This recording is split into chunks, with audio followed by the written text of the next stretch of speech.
Genesis 30. When Rachel realized that she wasn't having any children for Jacob, she became jealous of her sister. She told Jacob, "Give me sons or I'll die." Jacob got angry with Rachel and said, "Am I God? Am I the one who refused you babies?" Rachel said, "Here's my maid Bilhah. Sleep with her. Let her substitute for me so I can have a child through her and build a family." So she gave him her maid Bilhah for a wife, and Jacob slept with her. Bilhah became pregnant and gave Jacob a son. Rachel said, "God took my side and vindicated me. He listened to me and gave me a son." She named him Dan, vindication.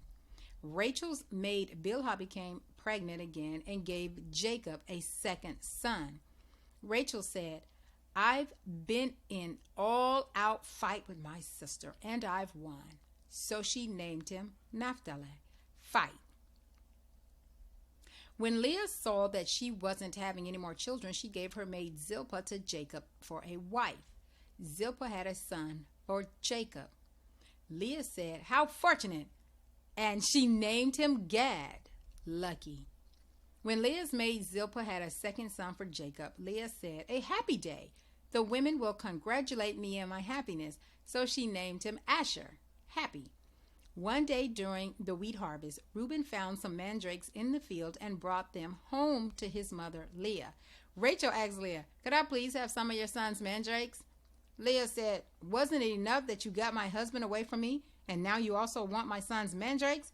Rachel said, "All right, I'll let him sleep with you tonight in exchange for your son's love apples."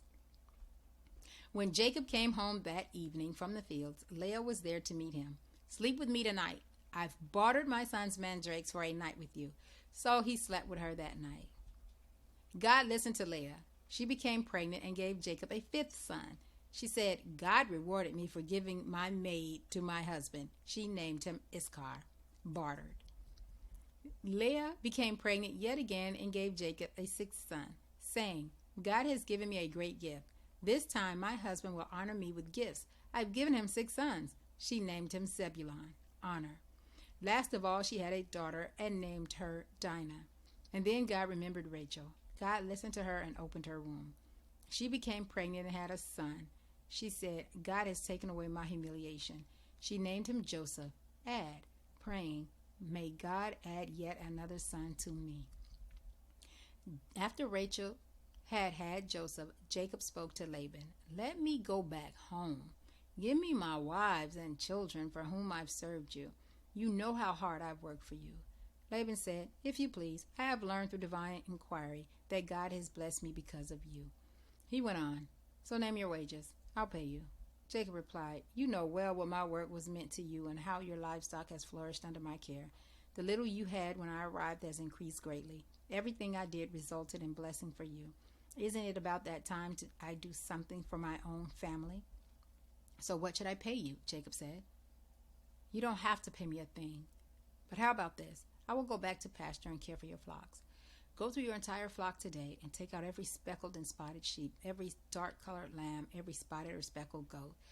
They will be my wages. That way you can check on my honesty when you assess my wages. If you find any goat that's not speckled or spotted, or a sheep that's not black, you will know that I stole it." "Fair enough," said Laban. "It's a deal."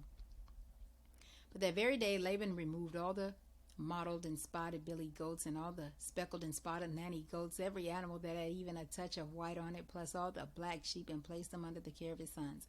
Then he put a 3-day journey between himself and Jacob. Meanwhile, Jacob went on tending what was left of Laban's flock. But Jacob got fresh branches from poplar, almond, and plane trees and peeled the bark, leaving white stripes on them. He stuck the peeled branches in front of the watering troughs where the flocks came to drink. When the flocks were in heat, they came to drink, and made it in front of the streaked branches. Then they gave birth to young that were streaked or spotted or speckled. Jacob placed the ewes before the dark-colored animals of Laban. That way he got distinctive flocks for himself while he didn't mix with Laban's flocks.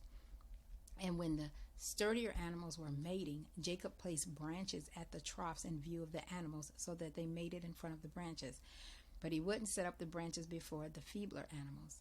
That way the feeble animals went to Laban and the sturdy ones to Jacob. The man got richer and richer, acquiring huge flocks, lots and lots of servants, not to mention camels and donkeys.